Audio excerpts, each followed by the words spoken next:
You know that moment? It's late. Maybe you just had a heavy dinner. Maybe you caught your reflection in the bathroom mirror at exactly the wrong angle. And suddenly, boom, motivation hits you like a lightning bolt. This is it, you tell yourself. New month, new me. Gym, tomorrow. So you walk into this bright, shiny fitness center that smells faintly like rubber mats and optimism. The person at the front desk smiles. They hand you a clipboard. There's upbeat music playing. Everything feels hopeful. And honestly, I've been there more times than I care to admit.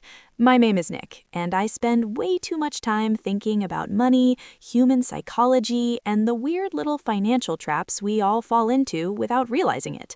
Because what feels like a simple gym sign-up often isn't.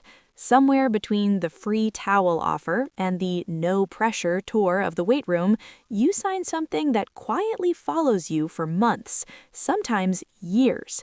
And here's the uncomfortable truth most people don't realize until it's too late. The gym membership isn't just about fitness. It's about behavior. It's about psychology. And yeah, it's about money quietly leaking out of your account while you're busy living your life. So if you've ever wondered why gym contracts feel weirdly hard to escape, or why so many smart people keep paying for memberships they barely use, stay with me. Because once you see what's really going on here, you won't look at gym signups the same way again. 1. The emotional purchase nobody talks about. Let's be honest for a second. Most gym memberships are not purchased with logic. They're purchased in a moment, usually a very specific moment. Maybe it's January. Maybe it's after a breakup. Maybe your doctor said something that made your stomach drop a little. Or maybe, and this one is painfully common, you just had one of those days where you feel off, and the gym feels like control. I remember one time, this still makes me laugh, I signed up for a premium gym membership after exactly one bad week of takeout and zero sleep. Did I compare prices? No. Did I read the contract carefully? Also no. Because in that moment, the gym wasn't a financial decision. It was an emotional relief purchase. And gyms know this very well. Why this matters? When you buy emotionally, you focus on the future version of yourself, the disciplined, motivated, early morning version who definitely wakes up at 5:30 and drinks green smoothies. But the contract? The contract is signed by the current version of you, the tired one, the busy one, the one who sometimes just wants to go home and sit down. Takeaway? Next time you feel that sudden surge of "I need to fix my life immediately" energy, pause. Wait 48 hours before signing anything. If the decision still feels good after the emotional wave passes, then move forward. But most of the time, that pause alone saves people a surprising amount of money. 2. The contract is designed for your future self to forget. Okay, quick question. When you signed your last gym membership, did you read every line? Be honest. Most people skim or half read or mentally promise themselves they'll check the details later. And gyms rely on that because the real power of the membership isn't the monthly fee, it's the friction, cancellation windows, in-person requirements, 30-day notices, annual fees that show up like uninvited guests. It's rarely impossible to cancel, it's just annoying enough that many people don't. I once talked to someone, super organized, very financially savvy, who paid for a gym membership for 11 months after stopping completely. Not because they couldn't cancel, because they kept thinking, "I'll deal with it next week." Why this matters? Your future self is busier than you think. Life stacks up. Work piles on, energy dips, and companies understand something deeply uncomfortable about human behavior. Small friction beats good intentions almost every time. Takeaway? Before signing, ask one blunt question. How exactly do I cancel this? If the answer sounds even slightly complicated, pay attention. Simple companies make leaving easy. Complicated exits are usually not an accident. 3. The low monthly fee illusion. Here's one of the sneakiest parts. Most gym memberships don't look expensive. $19.99 a month, $29.99 a month. It feels harmless, it feels small. But the human brain is weird about subscriptions. We mentally categorize them as background noise. Streaming service? Fine. Music app? Sure. Gym membership? It's only $20. Until you zoom out. $25 a month is $300 a year. And here's where it gets uncomfortable.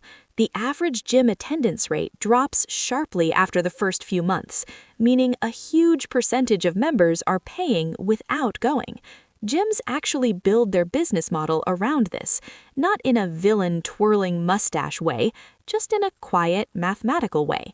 If every member showed up consistently, most gyms would be overcrowded beyond capacity. Why this matters? Subscriptions feel painless, precisely because they avoid triggering your big purchase alarm. But over time, they add up in ways that are almost invisible. Takeaway? Every 3 months, do a subscription audit. Ask yourself one simple question. If I didn't already have this, would I sign up today? If the answer is no, that's your signal. 4. The identity trap. This one's subtle. When you sign up for a gym, you're not just buying access to equipment, you're buying a version of yourself. The motivated version, the disciplined version, the "this time I'm serious" version. And that identity feels really good. So good, in fact, that canceling the membership can feel weirdly emotional, because canceling doesn't just feel like ending a service, it feels like giving up, even when logically it's just a financial decision. I've felt this myself, standing there, hovering over the cancel button, thinking, maybe I'll start going again next month, even though, honestly, I knew I probably wouldn't. Why this matters? Companies don't just sell services, they sell identity alignment, and identity-based decisions are much harder to reverse. Takeaway? Separate the goal from the tool. Your fitness goal is valid, but the specific gym membership, that's just one possible method. Canceling one tool doesn't mean abandoning the mission. 5. The friction strategy and why it works so well. Let's talk about something slightly uncomfortable. Many gyms intentionally make signing up easier than canceling. Not always in obvious ways, sometimes it's subtle. You can join online in 90 seconds, but cancellation requires an in-person visit, or a certified letter, or calling during very specific hours that somehow always overlap with your work schedule. Is this illegal? Usually not. Is it effective? Incredibly, because humans are momentum-driven creatures. Easy in means more signups. Slightly annoying out means fewer cancellations. And that small gap, it's worth millions. Why this matters? You are not lazy. You are human. Behavioral friction works on almost everyone, including very disciplined people. Takeaway? Before joining any subscription, not just gyms, look for symmetry. If joining takes 2 minutes, but canceling sounds like a process, that's a red flag worth noticing. 6. The sunk cost whisper. There's this quiet voice that shows up after you've paid for a few months. It sounds like this: well, I've already paid this much, and suddenly you keep the membership. Not because it's useful, but because your brain hates the idea of wasting money already spent. This is the sunk cost effect, and wow, it's powerful. I once kept a gym membership for 4 extra months purely because I thought I should at least try to get my money's worth. Reader, or viewer, I did not. Why this matters? Past money is gone. Irreversible. The only question that matters is, does this help my future? Takeaway? When evaluating any subscription, mentally erase what you've already spent. Start fresh. Would you sign up today at the current price? If not, that's your answer. Conclusion. So here's the big picture. Gym memberships aren't evil. Working out is one of the best investments you can make in your health, your energy, your long-term quality of life. That part is real. But the way gym contracts are structured, that's where things get quietly complicated. Because what looks like a simple fitness decision is often layered with emotional timing, behavioral friction, identity psychology, and subscription math that most of us never stop to examine. And the result is something millions of people experience every year: money leaving their account for a membership they barely think about at a gym they haven't visited in months.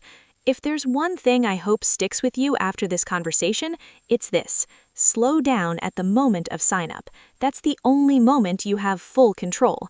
Ask how cancellation works, wait out emotional surges, audit your subscriptions regularly, and most importantly, be honest with yourself about your actual habits, not your ideal ones. Because the goal was never to have a gym membership.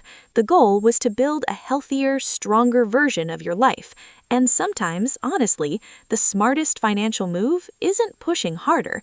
It's just paying closer attention to the quiet systems shaping your decisions in the background. And once you start noticing them, you start keeping a lot more of your money and your momentum exactly where you want it. Thanks for watching our video. Like and subscribe our channel to watch more.